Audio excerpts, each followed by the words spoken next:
To God. ஏசப்பா பிரசங்கன்னு சொன்ன உடனே அவரை பார்க்க ஆவலா நான் என் பேரண்ட்ஸோட சேர்ந்து ஓடியே வந்தேன்.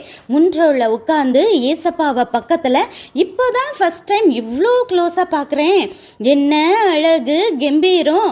அவர் பேச்சில் மெய் மறந்ததுல நான் கொண்டு வந்த 5 அப்பம் 2 மீனை சாப்பிடவே மறந்துட்டேன்னா பாருங்க.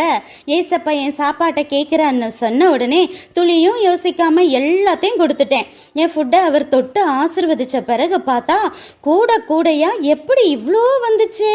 ஏசப்பா வானத்தை பார்த்து ஜெபிச்சதுனால வானத்துல இருந்து பொத்து பொத்துன்னு விழுந்திருக்குமோ. எங்க வீட்டில் 5 பேரும் வந்த 5000 பேருக்கு மேல சாப்பிட்டு மீத கூடையில இருந்ததுல ஒரு கூடை அப்பமும் மீனும் ஏசப்பா கிஃப்டா எனக்கு கொடுத்தாரு. ஏசப்பா கேட்கறத கொடுத்தா 1000 மடங்கு ஆசிர்வதிச்சு திரும்ப கொடுப்பாருன்னு புரிந்து கொண்டேன். இந்த கள்ளம் கபடம் இல்லாத சிறுவனை போல ஏசப்பா நம்ம கிட்ட கேட்பது கொஞ்சமோ அதிகமோ அதை அப்படியே முழு மனதோடு கொடுத்தால் பல மடங்காய் ஆசீர்வதித்து நமக்கு மட்டும் இல்ல தேவையில் உள்ள ஜனங்களுக்கும் ஆசீர்வாதமாய் மாற்றுவார் என உணர்ந்து அவர் கேட்பதை தயங்காமல் அவரிடம் கொடுத்தால் இந்த புது மாதம் மட்டும் இல்ல எல்லா மாதமுமே ஆசீர்வாதமாகவே இருக்கும் என உணர்வோம். நன்றி.